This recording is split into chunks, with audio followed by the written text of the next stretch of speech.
ایک بادشاہ اپنے نوکروں کے ہمراہ کہیں جا رہا تھا کہ راستے میں اسے ایک بچہ نظر آیا۔ بادشاہ کو بچہ بڑا پیارا لگا۔ بادشاہ نے حکم دیا کہ اسے میرے گھر والوں کے سپرد کر دیا جائے، اس کی تربیت کی جائے۔ چنانچہ شاہی نگرانی میں پڑھنے لگا اور گھر والوں کو بھی یہ بچہ بڑا محبوب تھا۔ اس کا نام احمد یتیم رکھا گیا۔ بچہ بڑا ہی ذہین و فطین نکلا۔ جب بادشاہ کی وفات کا وقت آیا تو اس نے اپنے بیٹے کو بلا کر کہا کہ میرے مرنے کے بعد اس بچے کی خوب دیکھ بھال کرنا اور اس کا خیال رکھنا اور اسے کسی بھی قسم کی محرومی کا شکار نہ ہونے دینا۔ اپنے والد کی وفات کے بعد بیٹے نے والد کی وصیت پر پوری طرح عمل کیا۔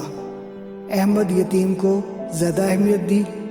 احمد خدا داد صلاحیتوں کا مالک تھا۔ وہ بتدریج ترقی کی منزلیں طے کرتا گیا۔ نئے بادشاہ کو اس پر بہت زیادہ اعتماد تھا۔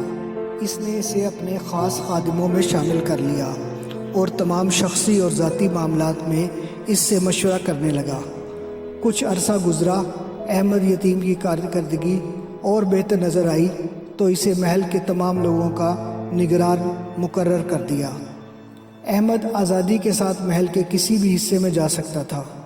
ایک دن بادشاہ نے احمد سے کہا، میرے خاص کمرے سے فلاں چیز لے آؤ۔ احمد جب اس کمرے میں گیا تو وہاں بادشاہ کی خاص لونڈی کو نوکر کے ساتھ قابل اعتراض حالت میں دیکھا۔ اس لونڈی نے احمد کی منت سماجت کی کہ اس پر رحم کرے اور اس کی پردہ پوشی کرے۔ لونڈی خوبصورت تھی۔ وہ اسے ورغلانے لگی کہ میں تمہاری ہر قسم کی خدمت سر انجام دینے کو تیار ہوں۔ احمد نے کہا،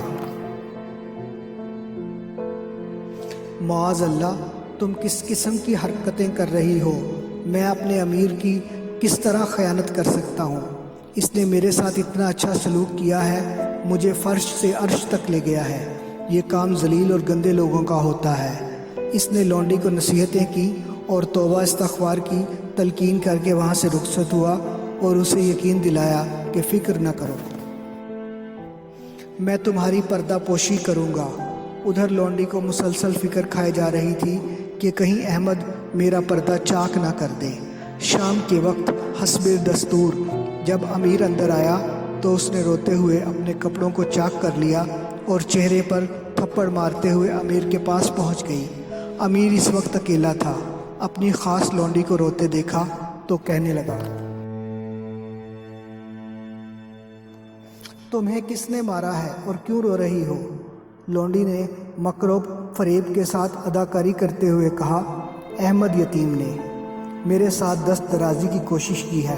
میں بمشکل اپنی جان بچا کر بھاگ گئی ہوں، ورنہ تو وہ زبردستی منہ کالا کرنا چاہتا تھا۔ امیر نے سنا تو غصے سے بے قابو ہو گیا اور بولا، اس شخص کی سزا موت ہے، اسے فوراً قتل کر دینا چاہیے۔ رات ہو چکی تھی، لہٰذا اس نے اپنے ارادے کو صبح تک ملتوی کرنا مناسب سمجھا۔ ادھر احمد یتیم محل میں بے حد مقبول تھا۔ سب لوگ اسے عزت کی نگاہ سے دیکھتے تھے۔ یہ مصلحت کے خلاف تھا کہ اسے سرعام قتل کروایا جاتا، اس سے محل میں خام خواہ چہ گوئیاں شروع ہوتی۔ امیر نے سوچا اسے خفیہ طور پر قتل کروا دیا جائے تاکہ لوگوں کو اس کے جرم کا پتہ چلے اور نہ قتل کا خیر۔ امیر نے خود ہی منصوبہ بندی کی۔ اس نے اپنے خاص آدمی کو بلایا اور اس سے کہا، جس شخص کے ہاتھ ایک تھال بھجواؤں اس کو قتل کر کے اس تھال میں اس کا سر رکھ کر اسے کپڑے میں لپیٹ دینا اور پھر میرے پاس لے آنا۔ اس نے حکم کی تعمیل میں سر ہلا دیا۔ چند دن گزرے، امیر نے احمد یتیم کو بلایا اور کہا، اسٹور میں جاؤ، وہاں سے تھال لے کر فلاں شخص کے پاس جاؤ اور اس سے کہو کہ مجھے امیر نے بھیجا ہے اور جو وہ دے اسے لے کر میرے پاس آنا۔ احمد یتیم نے اپنے امیر کے حکم کی تعمیل میں تھال لے کر جلاد کی طرف روانہ ہوا۔ راستے میں سے اسے کچھ نوکر ملے جن کا آپس میں جھگڑا ہوا تھا۔ انہوں نے اس سے فیصلہ کرنے کی درخواست کی۔ اس نے کہا کہ میں امیر کے کام جا رہا ہوں، واپسی پر فیصلہ کر دوں گا۔ انہوں نے کہا کہ آپ کا فیصلہ کرنا نہایت ضروری ہے، اس کام کے لیے اور کسی نوکر کو بھجوا دیتے ہیں، جو وہ تھال لے کر آئے تو آپ اسے امیر کے پاس لے جائیں۔ بات معقول تھی۔ انہوں نے ایک نوکر کو اشارہ کیا کہ وہ تھال لے کر فلاں شخص کے پاس چلا جائے اور وہ جو چیز دے وہ واپس یہاں لے کر آئے۔ اتفاق دیکھیے کہ یہ وہی شخص تھا جو لونڈی کے ساتھ بدکاری کا مرتکب ہوا تھا۔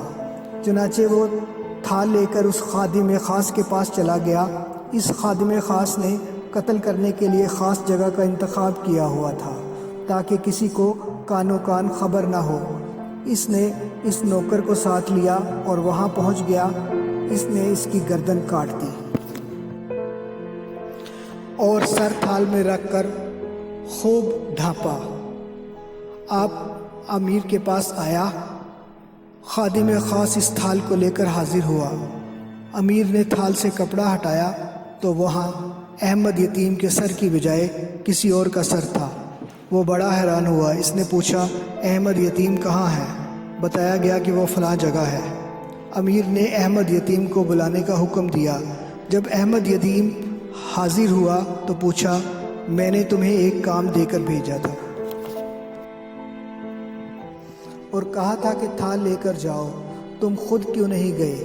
احمد یتیم جو تمام حالات سے بے خبر تھا، اس نے نوکروں کے درمیان جھگڑے اور پھر ان کے درمیان صلح کا ذکر کیا کہ میں وہاں مشغول تھا۔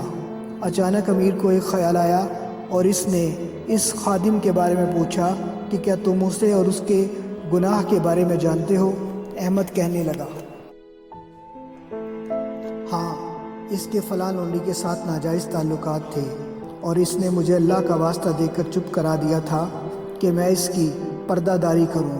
امیر کو جب سارے واقعے کا علم ہوا تو اس نے لونڈی کو قتل کرنے کا حکم دے دیا اور احمد کو مزید اختیارات دے دیے، اور اس کے لیے اس کے دل میں محبت اور عزت و احترام مزید بڑھ گیا۔ یہ تھا انجام ایک وفادار کی وفا کا اور ایک خائن کی خیانت کا۔ بلا شبہ اللہ رب العزت کا فرمان حق اور سچ ہے، اور بری تدبیر کا وبال اس تدبیر والے پر ہی پڑتا ہے۔